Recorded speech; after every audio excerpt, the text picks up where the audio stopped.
महाराष्ट्र, ज्याच्या नावातच अर्थ दडलाय एक महान राष्ट्र.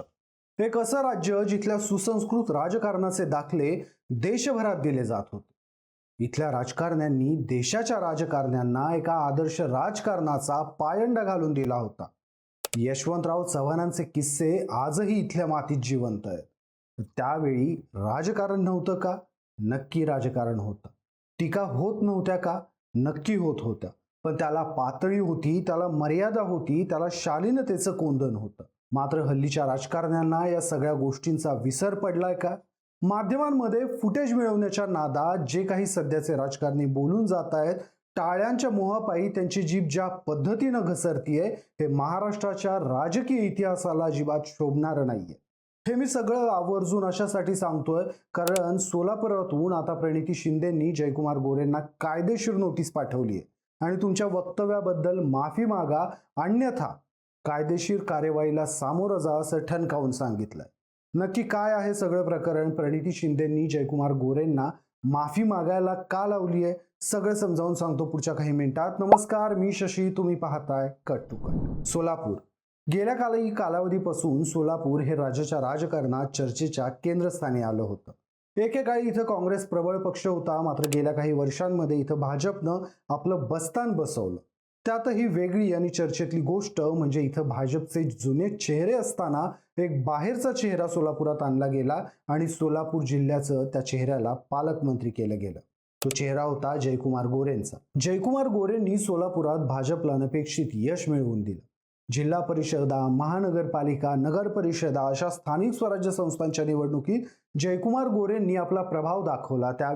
त्यामुळं अल्पावधीतच ते राज्य भाजपच्या म्हणजेच देवेंद्र फडणवीसांच्या अत्यंत मर्जीतले बनले. जयकुमार गोरेंनी कमी काळात जिल्ह्याच्या बाहेरून येऊन जिल्ह्यात भाजपची जी मोड बांधली होती ती कौतुकास्पद आहे. मात्र हे करत असताना जयकुमार गोरे बोलताना बऱ्याचदा विरोधकांवर पातळी सोडून टीका करत होते आणि त्याचाच फटका त्यांना आता बसण्याची चिन्ह आहेत. प्रणिती शिंदेंनी आपल्या वकिलांमार्फत जयकुमार गोरेंना कायदेशीर नोटीस पाठवली आहे आणि त्याला कारण ठरलं होतं ते जयकुमार गोरेंनी प्रणिती शिंदेंवर पातळी सोडून केलेली टीका. सोलापुरातील मोहोळ वळसंग रस्त्यावरून श्रेयवादाची लढाई चालू होती.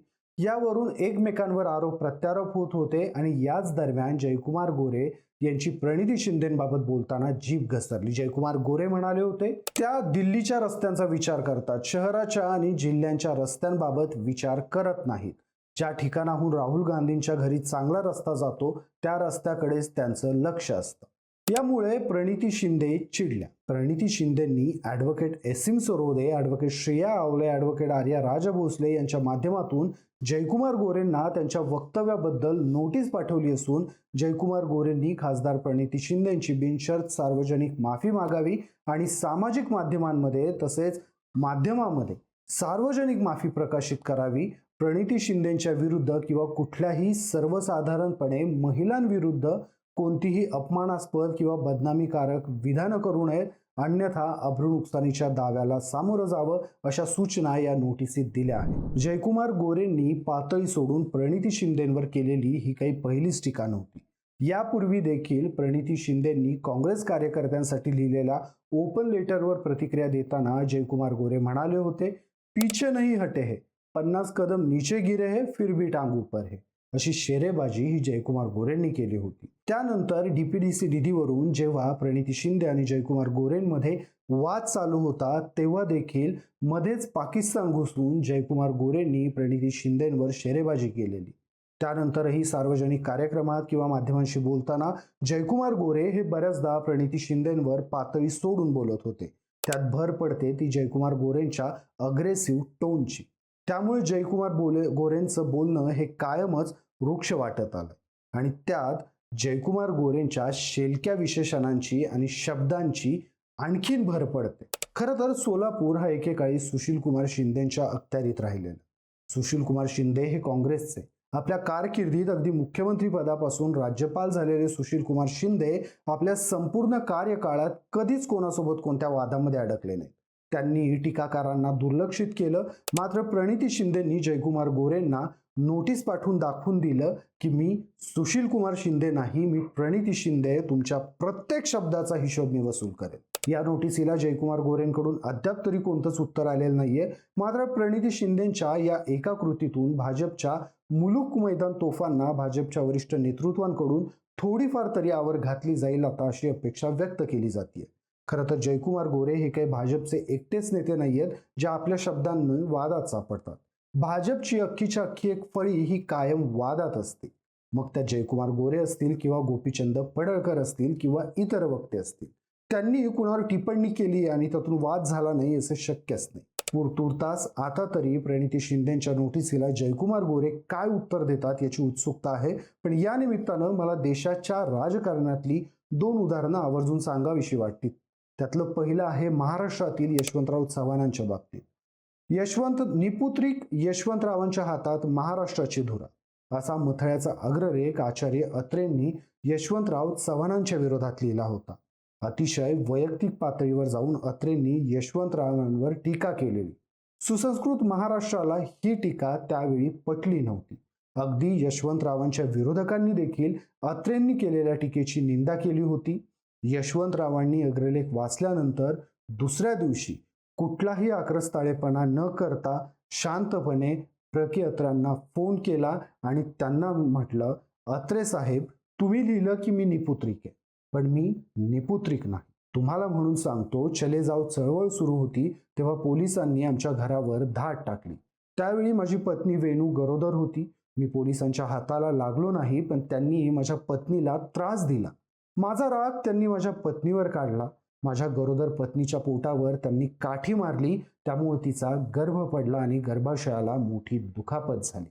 त्यामुळे आम्हाला पुन्हा मूल होताना अडचणी आल्या. यावर अत्रेंनी यशवंतरावांची तर माफी मागितलीच, सोबतच त्यांनी यशवंतरावांच्या घरी जाऊन वेणुताईंची हात जोडून माफी मागितली आणि आपली चूक कबूल केली.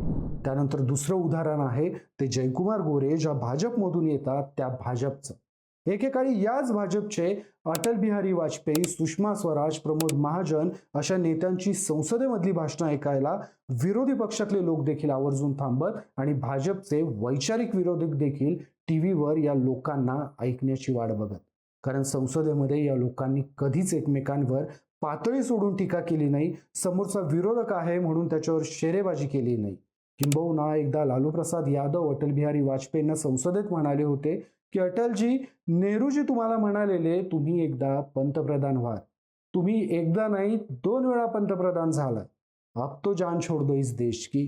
मात्र अटल बिहारी वाजपेयींनी लालू प्रसादांच्या या कोटीवर हसून दाद दिली होती. पण हल्लीच्या भाजपच्या काही नेत्यांना भाजपच्याच अटल बिहारी वाजपेयींच्या परंपरेचा विसर पडलाय असं म्हणता येईल. गोपीचंद पडळकरांनी जयंत पाटलांवर केलेली शेरेबाजीचा वाद अजूनही ताजाच आहे. भाजपच्या या मुलूक मैदान तोफांवर समाज माध्यमातून मोठ्या प्रमाणात त्यांच्या बोलण्याच्या शैलीवरून टीका होते. मात्र तरीही भाजपच्या या अग्रेसिव्ह नेत्यांचा तो टोन कायम असतो. त्यातून कुठे ना कुठे भाजपच्या वरिष्ठ नेतृत्वाचंच यांना असं बोलायला पाठबळ आहे का, हा प्रश्न उपस्थित होतो. तुर्तास तुम्हाला या घटनेबद्दल काय वाटतं? प्रणिती शिंदेंनी जयकुमार गोरेंना नोटीस पाठवून योग्य निर्णय घेतलाय का? जयकुमार गोरे या नोटिसीला काय उत्तर देतील? भाजपनं आपल्या नेत्यांना बोलताना भान ठेवायला सांगायला हवं का?